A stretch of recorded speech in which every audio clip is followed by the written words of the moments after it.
tegutseb Microsofti personalipartner Merle Liisu ja küsin sinu käest, et kuidas üldse organisatsiooni kultuuri luua? Et mis on organisatsiooni kultuuri algoritm? Ma võrdleks seda nii. See on iga asja loomise või ehitamisega. Kõigepealt sa lood vundamenti, millele sa ehitad oma kultuuri üles. Ja Microsoft on loonud selle edenemismõtteviisile growth mindset'iga. Ja siis sa vaatad edasi, et see on nagu see baas, millest lähtuvalt me teeme kõike, mida me siis teeme. Ja edasi tulevad siis need üksikud valdkonnad, et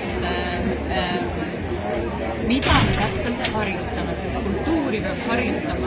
Me peame harjutama üksteisest lugu pidama, me peame harjutama kuulamist, me peame harjutama koostööd, me harjutame hästi palju psühholoogiliselt turvalise ruumi loomist, me harjutame kaasamist, mis Eestis ei ole võib-olla väga levinud sõna veel, aga kuidas teha ruumi kõigile ja kõigele selleks, et see, mida me loome nagu ettevõttena, need lahendused jõuaks kõigini, et kõik ütlevad, kus see lahendus töötab mingi. See tähendab seda, et need inimesed, kes on väljaspool organisatsiooni, need peavad olema esindatud ka seespool organisatsiooni.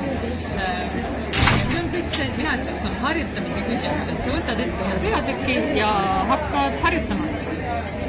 Suur aitäh, väga huvitavad mõtted ja aitäh, Merle Liisu, et siin meiega koos olid.